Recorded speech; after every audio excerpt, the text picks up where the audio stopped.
7 sebab mengapa musibah datang bertubi-tubi. Yang pertama, karena banyaknya maksiat. Surah Yasin ayat 19 yang kita baca setiap hari.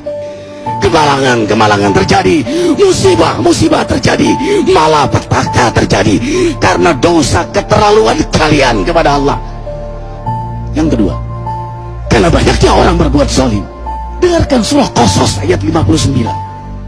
Kami tidak akan menghancurkan satu daerah kecuali para penduduknya banyak berbuat zalim. Anak durhaka pada orang tua, istri yang berani kepada suaminya, perampok, pembunuhan di mana-mana. Ini mengundang bala bencana. Yang ketiga, mengundang bala bencana karena kelakuan tangan-tangan manusia. Rum 41. Telah tampak kerusakan di daratan dan lautan karena tangan-tangan jahil manusia, agar mereka merasakan akibat perbuatan mereka. Sebagian mereka merasakan akibat perbuatan mereka, agar mereka kembali kepada Allah. Yang keempat, bencana terjadi karena para tokoh melakukan kemaksiatan dan kezaliman.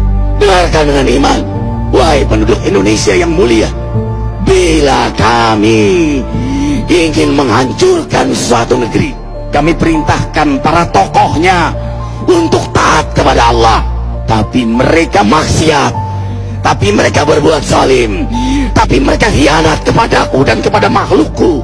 Fahaqa alaihil qaul, maka haklah untuk mereka datang bala bencana seperti kaum Ad, kaum Samud, kaum Lut, kaum Nuh. Kami hancurkan sehancur-hancurnya. Siapa tokoh itu?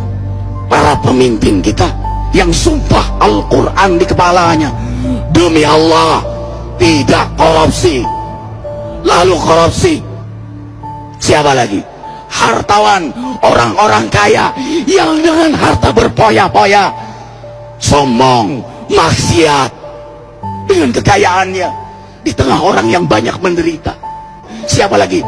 Ulama yang menjual ayat-ayat Allah dengan murah. Subhanallah. Yang kelima, mengapa bala bencana terjadi?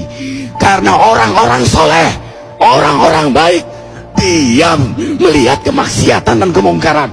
Surah Al-Anfal ayat 25. Takutlah kalian dengan musibah yang tidak hanya menimpa orang yang maksiat, orang yang berbuat zalim, tapi juga kalian orang-orang soleh.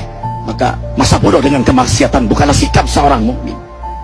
Amar ma'ruf nahi mungkar adalah amal cerdas. Yang keenam, justru karena rahmat Allah, karena peringatan yang Allah hadirkan agar hadir mahkamah kesadaran kita.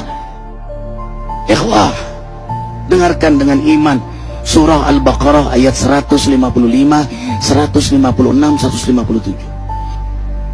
Kami pasti uji kalian dengan sesuatu yang buat kalian takut lapar, takut miskin, takut kematian.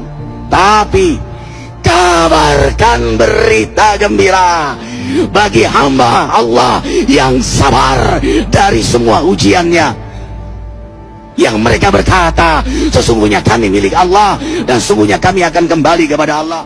Yang terakhir, yang ketujuh, ada yang nanya, bagaimana yang maksiat yang selamat? Tenang-tenang saja. Yang berbuat zalim malah sukses. Di mana keadilannya? Allah Maha Adil. Dengarkan surah Hud ayat 15-16. Barang siapa mencari kesenangan dunia, lalu dia menghalalkan semua cara, apa kata Allah?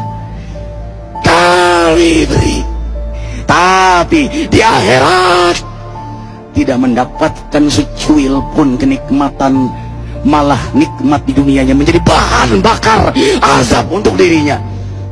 Itulah istidrat. Lalu apa sikap kita sekarang? Orang beriman menjadikan peristiwa apapun sebagai jalan untuk mendekatkan dirinya kepada Allah.